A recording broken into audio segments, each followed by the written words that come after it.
দেখলাম আমরা শিবিরের জয় জয়কার দুই ডাকসু জাকসু দুখানেই দেখলাম জয় জয়কার, সামনেই আসছে ডাকসু, সেখানেও হয়তো কি হয় জানি না, দেখা যাক।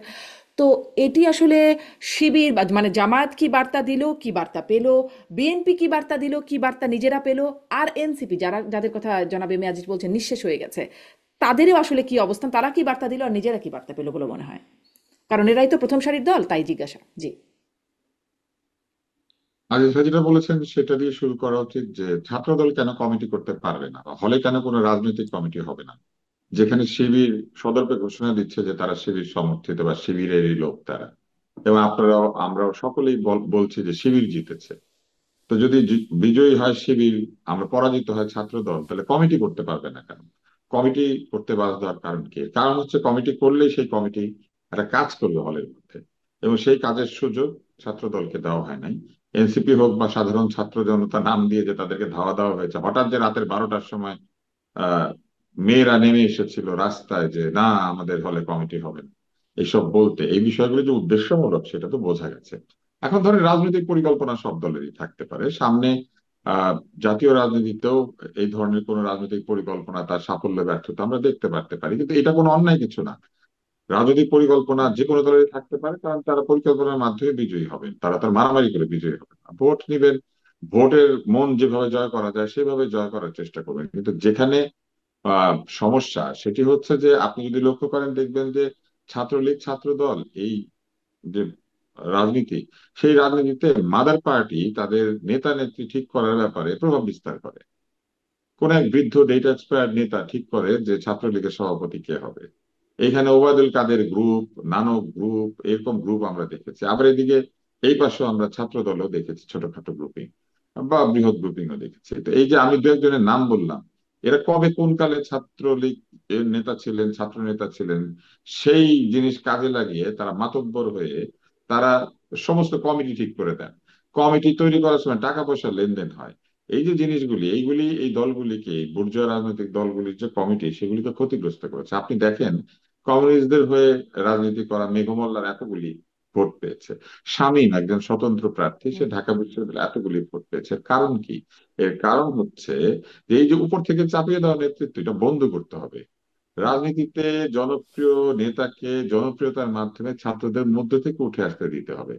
একেবারে নিষিদ্ধ করে দিতে হবে যে কোনো ছাত্রের যদি পুনর্ভর্তি থাকে তাহলে সে ইলেকশন করতে পারবে না। তুই বাবা ভর্তি হওয়া আরেকবার, তুই ফেল করেছিস বা যে কোনো কারণে হোক পুনর্ভর্তি নিয়েছিস, তুই পড়ালেখা কর, তুই তো আদু ভাই। আদু ভাইয়ের আবার রাজনীতি কি?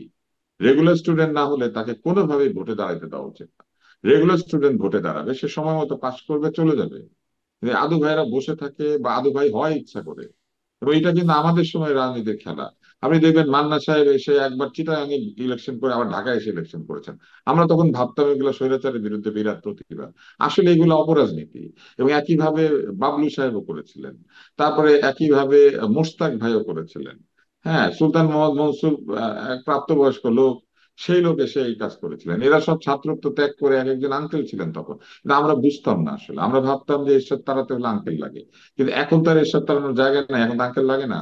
কিন্তু আঙ্কেলরা এখনো বিভিন্ন জায়গাতে বসে পড়েছে। এখন ধরেন আমিও আজকে ছাত্র রাজনীতি করলে হয়তো কোন একটা দলে গিয়ে ছাত্র বা যুবদের নেতা হয়ে বসে পড়তাম, যেটা খুবই হাস্যকর আর কি।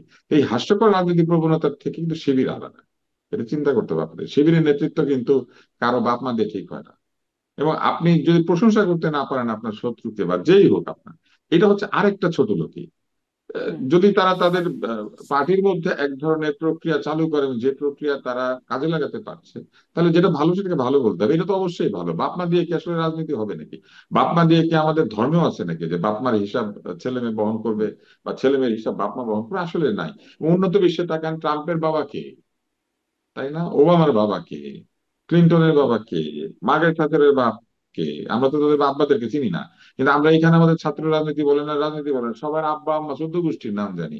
এমনকি আত্মীয় স্বজন, মামাকে, খালাকে, চাচাকে, ফুপাকে, ভাইগনাকে, ভাগ্নিকে, ভাগ্নার বাচ্চাকে, এইগুলো শুদ্ধ আমাদের আওয়ামী লীগ চিনাই দিয়ে গেছে। আওয়ামী লীগ তো মোটামুটি তার বংশ তালিকাকে আওয়ামী লীগের মধ্যে প্রতিষ্ঠিত করেছিল। যে এইসব রাজনীতি যে শেষ পর্যন্ত খারাপ হবে, এটা তো আমরা তখন বলেছি বলে আমরা হয়েছি শত্রু। আবার এখন যখন বলছি এখন আমরা শত্রু হচ্ছে। এনসিপি কেন পারে না? এনসিপি না পারার কারণ হচ্ছে এনসিপি তো কোনো ছাত্রদের রাজনৈতিক দল না। এনসিপি এমনকি আন্দোলনের থেকে তৈরি হওয়া দল যদিও হয়, বাট আন্দোলনের সমস্ত কৃতিত্ব এনসিপির কাছে নাই।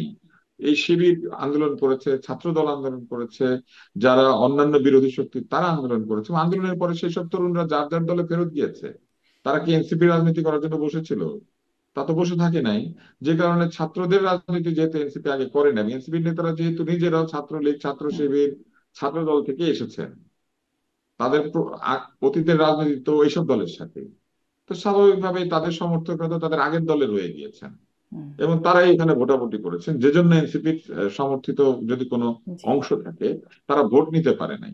জি, কারণ তাদের নেতারা যে দলে ছিলেন ওই সেই সব দলেই আবার ভোট নিয়েছে। তাদের তো জি, ছাত্র রাজনীতির কোনো ইতিহাস নাই, বা জি। জনাব ইবনে তাদের আজিজ হয়ে যেভাবে ছাত্র বলছিলেন যে রাজনীতি এনসিপি করার নিঃশেষ কোনো হয়ে ক্রেডিট গেছে। আছে এমন নেতা নাই। এবার হচ্ছে তৃতীয় প্রশ্নটা, সেটা হচ্ছে যে আপনি জানতে চেয়েছেন যে এই যে একটা পরিস্থিতি, এই পরিস্থিতিটা আসলে আমাদেরকে কোথায় নিয়ে যেতে পারে। তা আমি শুধু দুই লাইনে বলি।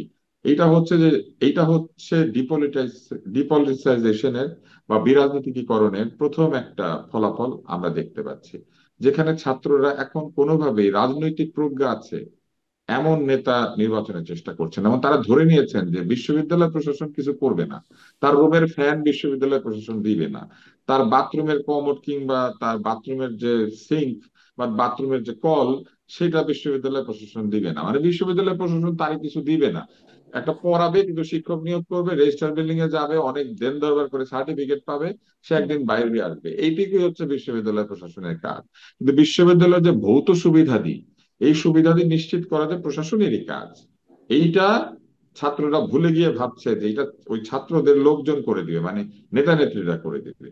তো ব্যাপারটা যে কত খারাপ, অর্থাৎ বিশ্ববিদ্যালয় কিন্তু ডাক্তার প্রশাসনের আব্দুল হোসেন আমি কাছে একটু এখানে তাদের একটা ন্যায্য প্রশ্ন দাবি করতে না চাই। করে তারা হ্যাঁ, রফিক ভাই, শফিক ভাইয়ের কাছে নিজেদের দাবি করছে, এবং রফিক ভাই হ্যাঁ। শফিক ভাই তাদেরকে লুঙ্গি কিনে দিচ্ছে, গামছা কিনে হুম। দিচ্ছে, টয়লেট কিনে দিচ্ছে, যা দরকার সেটা কিনে দিচ্ছে।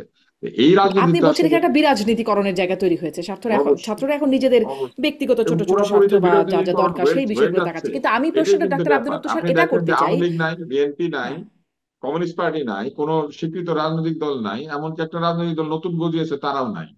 আছে কারা? কোচিং করায়, টাকা দেয়, পড়ায়, অনেক কিছু করে, মানে তারা সমাজসেবী একটি রাজনৈতিক সংগঠন। তো তারা আছে, তার মানে সমাজ সেবা হয়ে গিয়েছে এখন রাজনীতির প্রধান কাজ।